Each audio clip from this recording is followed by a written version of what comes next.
벌써 올해 마지막 주일 예배입니다. 2024년이 저물어 가고 있는데요. 여러분 올 한 해 어떠셨나요? 저는 요즘 연말 같지 않다는 말을 제일 많이 들은 것 같습니다. 저도 그런 이야기를 하게 되고 제 주변 사람들도 올해는 왜 이렇게 연말 같지가 않지? 정신 차려보니까 12월이 그냥 가네? 끝났네? 정신 차려보니까 올해가 다 갔네? 뭐 한 것도 없는데 벌써 연말이야? 이런 이야기를 제일 많이 하더라고요. 고개를 끄덕이시는 분들이 있네요.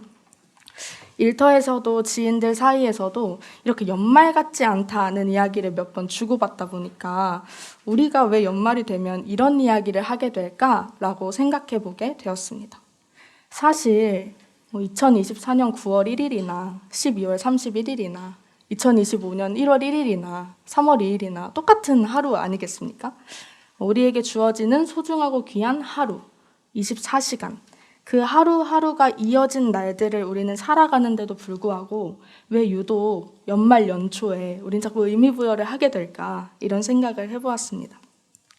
아마도 해가 바뀐다는 것, 1년 단위로 묶여있는 큰 페이지가 넘어가는 것, 연속적인 일상의 한 챕터가 마무리되고 그 다음으로 넘어간다는 데 그 이유가 있겠죠. 그래서 똑같은 하루임에도 괜히 더 특별하게 느껴지는 것 같습니다. 그래서 매년 이맘때가 오면요. 마무리, 정리, 맺음, 또 새로움, 다시 시작 이런 키워드에 상당히 주목하게 되죠. 실제로 모임도 많고요. 시상식도 하고요. 뒤풀이도 하고요. 인사이동도 많고요. 한켠 혼자 정리하고 계획해야 할 것들도 많아서 세상도 마음도 복작복작해지는 날들을 보내게 되는 것 같습니다. 과연 포기하지 않고 끝까지 쓸 수 있을까? 올해도 의문인 다이어리를 또 사고요. 그리고 올해도 실패한 다이어트를 또다시 결심합니다. 저도 매년 그러고 있는데요. 지금 웃으시는 분들 다이어리 사신 분들이겠죠? 굉장히 희망차게 실패했던 것들을 다시 시도하는 것. 왠지 모르게 한 해를 갈무리하고 새해를 기다리는 이 몽글몽글한 마음이 우리 내면을 지금 가득 채우고 있는 것 같습니다. 이 연말을 어떻게 잘 보낼 수 있을까 생각하면서 유독 나지 않는 연말 기분을 내보려고 저도 이런저런 노력들을 많이 해봤습니다. 그런데 그러다가 문득 우리의 한 해가 쭉 펼쳐진 한 편의 영화라면 우리는 지금 현재 보내고 있는 이 주간은 마지막 엔딩 크레딧에 해당하는 시간이 아닐까라는 생각이 들었어요. 그래서 오늘 설교 제목이 엔딩 크레딧입니다. 여러분은 영화관에서 영화가 끝나면 어느 타이밍에 상영관을 나가시나요? 저는 엔딩 크레딧이 끝까지 다 올라갈 때까지 기다렸다가 불이 환하게 켜지면 나가는 걸 선호합니다. 예전에는 크레딧이 올라가기 시작하면 저도 같이 나갔어요. 근데 어느 날인가부터 그 엔딩 크레딧에 이렇게 이름이 쭉 나오는 걸 보면서 주연 배우들뿐만 아니라 카메오 배우들, 조연 배우들 이 분들의 이름에 주목하기 시작하면서부터는 그 영화를 위해 수고한 다양한 영역들의 이름을 다 보고 싶어서 끝까지 앉아있게 되더라고요.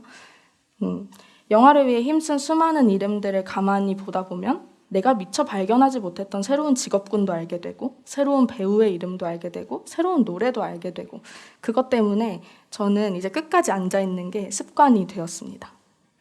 우리가 한 해를 마무리하는 일도요. 엔딩 크레딧을 눈앞에 둔 것과 마찬가지인 것 같다는 생각을 해봅니다. 그 이유는 뒤에 가서 말씀드릴게요. 그러면 먼저 오늘 본문을 살펴보겠습니다. 오늘 본문은 같이 읽은 대로 로마서 11장 33절에서 36절이었습니다. 이 내용을 이해하기 위해서는 그 앞의 이야기를 좀 알아야겠죠. 로마서는 바울이 로마 교회에 보낸 편지입니다. 당시 바울은 서머나 지금의 스페인으로 선교를 가고 싶었습니다. 근데 선교를 가려면 무엇이 필요할까요? 기도도 필요하고요. 후원도 필요하고요. 동역자들도 필요합니다. 이런 전초기지와 같은 교회를 바울이 찾을 때 지리적으로나 여러 사정상 가장 적합했던 교회가 로마 교회였습니다.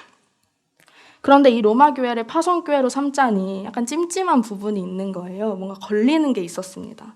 뭐냐면 이 로마 교회 안에서 유대인과 이방인 사이에서 신경전이 벌어지고 있었다는 겁니다. 원래 이 로마 교회에는 유대인들이 더 큰 영향력을 행사하고 있었습니다. 그들에게는 전통이 있고요. 그동안 해온 것이 있기 때문이죠. 그래서 인정을 받기도 하고 그들은 주류가 되었습니다. 그런데 황제의 칙령에 따라서 이 유대인들이 로마에서 다 내쫓기게 되면서 이들은 다 뿔뿔이 흩어지게 됩니다. 그럼 이 교회에 누구만 남았을까요? 이방인만 남은 겁니다. 그러자 주류라고 할 것 없이 이 이방인들로만 구성된 교회가 그냥 되었습니다. 그렇게 지내다가 황제가 바뀌면서 다시 유대인들이 들어올 수 있게 되었죠. 유대인들이 로마 교회로 들어왔어요. 이제부터 신경전이 시작된 겁니다. 왜요? 유대인들은 당연히 우리가 주류야, 우리가 맏아들이야 라고 생각합니다. 이방인들은 뒤늦게 들어온 애들이지, 전통과 역사가 우리에게 있지, 얘네는 그냥 보너스지 라고 생각했습니다. 반대로 이방인들은요, 유대인들을 보면서 쟤네 저렇게 내쫓기는 거 보니까 이제 쟤네한테 하나님의 구원이 없다. 이제 하나님의 관심이 저 사람들이 아니라 우리에게로 왔다 라고 주장합니다. 여기 앞에서 보는 것처럼요, 유대인들은 우리가 정통이지, 우리가 먼저야. 이방인들은 이제 하나님의 관심이 유대인에게서 벗어나 나에게로 왔다고 생각합니다. 그런 이렇게 둘이 다시 만나게 되었으니까 신경전이 팽팽하게 발생하는데, 그러니까 그리스도를 주로 고백하는 이 교회 안에서도 출신 성분에 따라서 편이 나누어지고요. 서로를 은근히 무시하면서 내가 주류야, 내가 먼저야, 하나님이 나를 더 주목하고 있어 라고 서로 주장하고 싶었던 것입니다. 이 사정을 알았던 바울은 진짜 복음이 무엇인지 로마 교회를 향해 설명하고 논증하려고 편지를 쓰는데 그게 로마서입니다. 이들이 복음을 알기는 하지만 우리가 계속 흔들리고 유혹에 걸려서 넘어지고 그러기 마련이잖아요. 그래서 바울은 이들에게 편지를 통해서 바른 복음을 선포하고 교회를 든든히 세우려고 했던 것입니다. 자, 이제 그럼 로마서가 어떤 편지인지까지는 이해가 되셨죠? 오늘 본문인 11장에서 특히 바울은 이방인을 향하여 이런 이야기를 합니다. 하나님은 자기 백성, 곧 이스라엘을 버리지 않았다. 이게 11장의 주장입니다. 그들은 지금 비록 넘어져 있고 그리스도를 주로 받아들이지 않고 있지만 그들은 완전히 망하지는 않았다. 이 얘기를 바울이 11장에서 합니다. 오히려 이스라엘이 완전히 넘어짐으로 말미암아 복음이 이방인들을 향해 흘러 들어왔다 이야기하죠. 그들의 실패마저 하나님이 쓰셔서 이방인의 풍성함이 되게 하셨다. 이스라엘 백성이 복음을 바로 이해하고 그리스도를 주님으로 인정할 때가 되면, 그때가 되면, 이스라엘 전체가 바로 설 때가 되면, 지금 이스라엘이 실패했는데도 이런 풍성함을 이끌어 오신 하나님이 온 세계 열방을 얼마나 더 풍성하게 하실까? 이 이야기를 바울이 합니다. 하나님께는 그들을 회복하실 능력이 있기 때문이죠. 하나님께서 주시는 놀라운 신비와 부르심은 철회되지 않는다. 방금 찬양한 그 고백이 이 말씀에 나옵니다. 그러니 이스라엘의 불송종을 통해서 이방인의 긍휼을 얻었으므로 이제 이 긍휼을 통해 이스라엘도 다시 회복될 거라고 이야기하죠. 그 후에 이 놀라운 하나님의 계획을 찬미하는 부분이 바로 오늘의 본문입니다. 새번역 버전으로 함께 다시 읽어보도록 하겠습니다. 33절부터 시작. 하나님의 부유하심은 어찌 그리 크십니까? 그 어느 누가 하나님의 판단을 헤아려 알 수 있으며 그 어느 누가 하나님의 길을 더듬어 찾아낼 수 있겠습니까? 누가 주님의 마음을 알았으며 누가 주님의 조언자가 되었습니까? 누가 먼저 무엇을 드렸기에 주님께 답례를 바라겠습니까? 만물이 그에게서 나고 그로 말미암아 있고 그를 위하여 있습니다. 그에게 영광이 세세에 있기를 바랍니다. 아멘. 바울은 이 하나님의 신실하심과 깊고 깊은 지혜 그리고 그 긍휼하심 앞에 찬탄할 수밖에 없었던 겁니다. 놀라워할 수밖에 없었어요. 알량한 자존심 싸움을 하고 있는 이들에게 바울이 분명하게 이야기하는 겁니다. 아니야, 다 틀렸어. 누가 더 낫고 누가 더 맞고가 없다. 이미 우리는 유대인도 이방인도 다 죄의 멍에를 메고 사형수 신분으로 전락해버렸지만 하나님의 긍휼하심이, 하나님의 사랑이, 하나님의 신실하심이 그 양쪽 어느 누구 하나도 포기하지 않으시고 결국 구원으로, 영원한 생명으로, 온전한 엔딩으로 우리를 인도하신다고. 우리 모두 그 은혜 아래 사는 거라고. 망하고 비틀어지고 깨어지고 부서지고 너희가 생각하던 계획과는 전혀 다른 길로 흘러가고 있는 것 같아도 하나님이 끝내 합력하여 선을 이루신다고 이야기하면서 하나님께 영광의 찬미를 올려드리는 겁니다. 그러니까 이런 고백이 나오겠죠. 깊도다 하나님의 지혜와 지식의 풍성하며. 누가 감히 하나님께 조언할 수 있고 모든 것이 주님의 것인데 누가 감히 하나님께 먼저 드릴 수 있겠냐. 모든 것이 그분으로부터 나서 그분께로 돌아간다. 그러니 주님 홀로 영광 받으십시오. 라고 바울이 이야기하는 겁니다. 이 복음의 깊이가 너무 놀랍고 크다는 생각이 들었습니다. 제가 한 해를 마무리하면서 다이어리도 쓰고 갤러리도 정리하고 저의 2024년을 쭉 훑어보았는데요. 한마디로 정리하자면 계획대로 된 게 하나도 없더라고요. 정말 단 하나도 계획대로 된 게 없었습니다. 올해는 유달리 저에게 새로운 도전과 변화가 많았는데 일단 제 계획대로 진행된 건 단 하나도 없었습니다. 남들은 별 걱정 없이 다 지나가는 것만 같았던 과정이 저한테는 유난히 난제였던 날들도 있고요. 일말의 의심 없이 이건 된다. 그냥 이거는 넘어가는 거다. 라고 했던 것이 갑자기 제 앞에서 그냥 뚝 하고 끊어져 버리기도 했습니다. 왜 나에게는 기회가 오지 않지? 왜 이렇게 굽이굽이 가는 거지? 내가 지금 잘못 가고 있는 건가? 여기가 내 길이 아닌가? 분명 확신으로 시작했던 것 같은데 마음이 어려워지고 꼬이는 것만 같은 날들이 수두룩 빽빽 했습니다. 실패와 좌절을 겪고 또 겪으면서 이렇게까지 되는 일이 없는 날들이 참 처음이었던 것 같아요. 제 인생에서. 그 일의 한복판에 서 있을 때, 그걸 겪을 때는 사실 어떤 판단도 내릴 수가 없었습니다. 너무 번잡하고 무섭고 혼란스러웠어요. 이해가 되지 않았어요. 그런데 이제 연말이 되고 쭉 와서 이 엔딩 크레딧이 올라가는 것만 같은 시간에 다시 되돌려 복기를 해보니까 이제야 좀 깨어진 조각 같았던 날들 사이사이를 잇고 메꾸고 연결하신 하나님의 인도하심이 보이더라고요. 일이 틀어져서 그래서 만날 수 있었던 사람들, 계획이 어그러져서 갈 수 있었던 선교, 여전히 이해가 되지 않는 상황이지만 그 상황을 넘어갈 수 있도록 새 길을 여셨던 순간들, 절망에서 수렁에서 나를 건지시던 날들, 어떻게 찬양하지 않을 수 있겠습니까?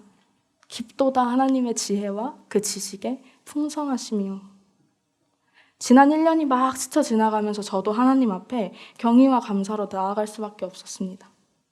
마치 바울이 로마 교회에 소리치듯이 제 내면에도 찬탄을 금치 못하는 그 탄성이 울려 퍼지기 시작했어요. 이거 봐. 하나님이 결국은 나를 또 인도하셨다고. 그 상황에 갇혀 있을 때는 몰랐는데 내 계획과 내 지혜와 플랜 A, B, C 다 틀어져서 이거 놓치면 안 되는데 아쉬워 미치겠던 상황들보다도 그 모든 것보다도 하나님의 지혜와 계획이 훨씬 더 크셨다고 그렇게 고백할 수밖에 없었습니다. 그러다 보니까 제가 라이트하우스에서 사역을 처음 시작했던 과정이 생각이 났습니다. 저는 2020년에 완전 깨어지고 상한 마음을 안고 어찌할 바를 모르고 기대와 소망을 잃었던 적이 있어요. 그렇게 지내다가 소개로 라이트하우스 방배에 처음 가게 됐습니다. 그때는 한 30명 정도 예배 드렸었나요? 그런데 한 반년 넘게는 저희 아버지가 목사님이셔서 아빠 교회랑 이 라이트하우스 방배를 번갈아 다니기도 했고 무엇보다 제가 소그룹 기피자였습니다. 소그룹을 하는 게 너무 부담이 되더라고요. PK로 살면서 너무 많은 공동체를 경험해왔고 또 공동체에 소속된다는 게 그래서 내키지 않고 피하고 싶었어요. 그래서 최대한 도망을 다니기로 저는 마음을 먹습니다. 저녁에 약속이 있어서 먼저 갈게요. 과제가 있어서 오늘은 과제하러 갈게요. 오늘 모임하기 어려울 것 같아요. 슬금슬금 예배만 드리고 빠지고 싶었습니다. 그런데 본격적으로 담임 목사님과 얘기가 되면서 PPT를 맡아서 하게 되고 어느 정도 교회에 적응을 하고 있을 때쯤 갑자기 대학생 모임이 만들어진다는 거예요. 저는 대학생이었어요. 예배 끝나고 매주 모임을 하겠다는 겁니다. 모임도 하고 밥도 먹고 줌으로 신방도 한대요. 코로나 기간이어서. 그래서 저는 생각했습니다. 망했다. 이럴 수가. 이제 진짜 빠져나가기가 어려워지겠다. 지금 나갈까? 이런 생각들을 좀 했습니다. 근데 그렇게 또 시작된 모임에서 제 안에 있는 교만과 오만함이 멈출 줄 모르고 솟아나기 시작했어요. 짬에서 나는 바이브라고 하죠. 짬바가 제 안에서 계속 움직였습니다. 아, 이거 이렇게 하면 안 될 것 같은데. 아, 이거 저렇게 하면 이 공동체가 좀 이상해질 것 같은데. 이런 생각을 하다가 담임 목사님과 밥 먹을 때 저도 모르게 말해버렸습니다. 목사님, 이거 제가 말하긴 좀 그렇고요. 이렇게 하시면 좋지 않을까요? 이렇게 하면 좋지 않을까요? 제가 패기도 좋죠. 그런 이야기를 목사님한테 했습니다. 그리고 후에는 알게 되었어요. 이 교회는 말한 사람이 책임을 져야 된다는 사실을요. 그렇게 담임 목사님은 저에게 그럼 네가 윤희를 맡아서 해보는 거 어때? 라고 제안하셨습니다. 당연히 거절했습니다. 왜냐하면 저는 사랑하는 마음으로 한 제안이 아니었기 때문에요. 처음엔 거절했지만 그 후로 기도하면서 윤희 한 명, 그땐 고작 3명이긴 했는데요. 한 명이 눈에 밟히는 거예요. 궁금해지기 시작하는 거예요. 그래서 그 마음을 따라 지금의 윤희가 시작되었습니다. 사실 시작은 그리 아름답지 않죠. 오만과 교만에 똘똘 뭉쳐 쌓여있던 20대 초반의 그 패기로 시작되었습니다. 이렇게 3년이 넘는 시간을 올 수 있을 줄 몰랐습니다.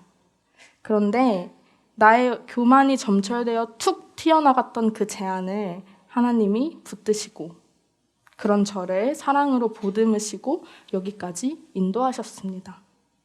마음이 부서진 대로 추천받았으니까 그 언니 믿을만 하니까 한번 가볼까? 이렇게 왔던 교회에서 저를 살리시고 이토록 회복하시고 동역자를 붙여주시고 선교를 보내시고 목자의 마음을 경험하게 하실 줄 저는 꿈에도 몰랐습니다. 함께 울고 웃으며 이렇게 사역하게 하실지, 공동체를 피하던 내가 공동체 안에서 부대끼고 이렇게 이 사람들을 사랑하게 될지 누가 기대했을까요? 사실은 저조차도 기대하지 않았던 일을 주님께서는 신실하게 행하셨습니다. 제 삶에만 그럴까요? 여러분의 삶에도 하나님은 분명히 선하게 일하시며 사랑으로 인도하시고 새 길을 부단히 여셨을 겁니다. 한 해의 끝 하나님 앞에 엎드려 이 한 해 동안 받은 복을 그간 누린 신실하심을 떠올리고 세어보며 더 많이 발견하시는 라이트하우스 모든 식구들 되시기를 간절히 축복합니다. 엔딩 크레딧 이야기를 다시 해볼게요. 원래 엔딩 크레딧은 콩글리시고 엔드 크레딧이 맞는 표현이라고는 하는데요. 이 시간에 사람들이 다 일어나서 나가니까 만들어진 게 쿠키 영상이라고 합니다. NG 영상이나 다음 시즌의 스포를 미리 당겨서 보여주는 거죠. 그래서 영화명을 검색하면 쿠키 유무가 연관 검색어에 항상 뜹니다. 이게 사람들을 끝까지 앉아있게 하는 비장의 무기죠. 우리에게도 이번 12월에 쿠키 영상이 남아있습니다. 뭘까요? 진득하게 앉아서 은혜를 묵상하게 하는 자리요. 그동안 적어두셨던 저렇게 열심히 적고 계시는 여러분의 말씀 노트, 여러분 그거 그냥 보내지 마시고 꼭 펼쳐서 한 번씩 읽어보십시오. 바로 오늘의 테이블 모임, 윤희 졸업식, 그리고 주중에 이어지는 반가반가 송구영신 예배, 여러분 그곳에 나아가서 테이블원들과 하우스원들과 감사를 고백하고 한 해 동안 우리에게 주셨던, 우리를 인도하신 하나님의 그 성실하심에 놀라워하고 기뻐하며 그 엔딩 크레딧을 끝까지 주목하실 수 있으시길 바랍니다. 제가 연말 연초에 꼭 부르고 다이어리에 적어놓는 찬송가가 있는데요. 이 찬양에 관한 이야기를 하고 설교를 마무리할까 합니다. 혹시 올해가 유난히 행복했어서 좋은 이벤트가 많았어서 이 올해를 더 붙잡고 싶고 이 크레딧이 끝나지 않았으면 좋겠어서 가지마 하시는 분 계실까요? 그러면 이 찬양의 후렴을 추천하고 싶습니다. 받은 복을 세어보아라. 후렴 가사 띄워주시겠어요? 함께 읽어볼까요? 시작! 받은 복을 세어보아라. 주의 크신 복을 내가 알리라. 받은 복을 세어보아라. 주의 크신 복을 내가 알리라. 여러분의 삶에 허락하신 좋은 것들, 올 한 해 하나님이 놀랍도록 인도하셨다고 생각하시는 것들 잠잠히 기억하고 고백하면서 한 해를 순적하게 인도해 오시고 놀라운 은혜를 베푸신 하나님 앞에 감사를 고백하면서 나의 능과 힘과 지혜가 나에게 좋음을 만든 것이 아니라 주님으로 인해서 내가 충만했음을 기뻐하시기 바랍니다. 그리고 잠잠히 한 치 앞도 모르는 우리의 삶 2025년을 주님께 잘 맡겨드리실 수 있기를 소망합니다. 반대로 올해가 유난히 힘들고 너무 길고 어렵고 질이 멸렬했어서 엔딩 크레딧이고 뭐고 빨리 끄고 보내버리고 싶은 분 계신가요? 그럼 여러분에게 말씀 한 구절과 찬양 후렴을 선물하고 싶습니다. 이사야 43장 18절에서 19절 말씀입니다. 너희는 이전 일을 기억하지 말며 옛날 일을 생각하지 말라. 보라, 내가 새 일을 행하리니 이제 나타날 것이라. 너희가 그것을 알지 못하겠느냐? 반드시 내가 광야의 길을 사막의 강을 내리니. 아멘. 옛 기억 다 지워라, 이런 말씀 아닌 거 아시죠? 과거에 매여 있지 마라. 과거의 슬픔과 절망과 낙담에 사로잡혀 있지 마라. 새 길을 여시는 하나님께 소망을 두어라. 새 일을 행하시고 광야의 길을 내시고 나를 일으키시고 사막의 강을 내시는 그 놀라운 분이 당신을 인도하고 계시다는 걸 믿으십시오. 그리고 이 찬양을 읊조려 보시기 바랍니다. 함께 읽어볼까요? 언덕을 떠나서 창파에 뱉띄워 내 주 예수 은혜의 바다로 내 맘껏 저어가라. 한 번 더 읽겠습니다. 언덕을 떠나서 창파에 뱉띄워 내 주 예수 은혜의 바다로 내 마음껏 저어가라. 주께서 여러분을 은혜의 바다로 인도하실 것입니다. 믿으십니까? 아멘. 우리가 의심할 때도 낙심할 때도 그분은 변치 않고 우리를 인도하십니다. 그간의 경험을 통해서 사실은 여러분 알고 계십니다. 일이 어그러지는 것 같을 때에도 하나님은 우리를 은혜의 바다로 인도하시고 계속해서 바람을 불어 우리를 밀어주십니다. 그 은혜의 바다에 기꺼이 뛰어드시기 바랍니다. 자, 올 한 해 엔딩 크레딧이 올라가고 있습니다. 그리고 제가 오늘 3년 3개월의 여정을 마무리하고 사임 인사를 하는 것처럼 한 해뿐인 것이 아니라 더 길었던 챕터의 끝을 지금 맞이하는 분들도 계실 겁니다. 그 엔딩 크레딧도 올라가고 있습니다. 올해로부터 빨리 도망쳐 새해를 맞이하고 싶은 분이든 엔딩 크레딧이 끝나지 않았으면 좋겠을 만큼 붙잡고 싶은 분이든 일단 자리를 박차고 일어서지 마시고 내 삶에 하나하나 아로 새겨져 있는 주님의 은혜를 복기하며 머무는 연말이 되시기 바랍니다. 그리고 그 은혜 앞에 주님의 놀라우신 지혜 앞에 감탄하고 찬양하실 수 있기를 바랍니다. 저는 조각난 곳곳을 연결하셨던 주님의 은혜를 기억합니다. 나를 회복하시고 신실하게 인도하셨던 하나님, 비틀어지고 억눌리는 것만 같았던 시간 가운데 예배를 통해, 상황을 통해, 말씀을 통해, 동역자를 통해, 예상치 못한 일들을 통해 살 길을 내시던 하나님, 그 주님의 은혜 앞에 잠잠히 엎드려 이 한 해를 마무리하고 주님 안에서 이 모든 일들을 잘 갈무리하고 새 해를 향해, 새 길을 향해, 새롭게 내실 것들을 향해 기대와 소망으로 힘차게 나아가시는 모든 라이트하우스 성도님들 되시기를 간절히 소망합니다.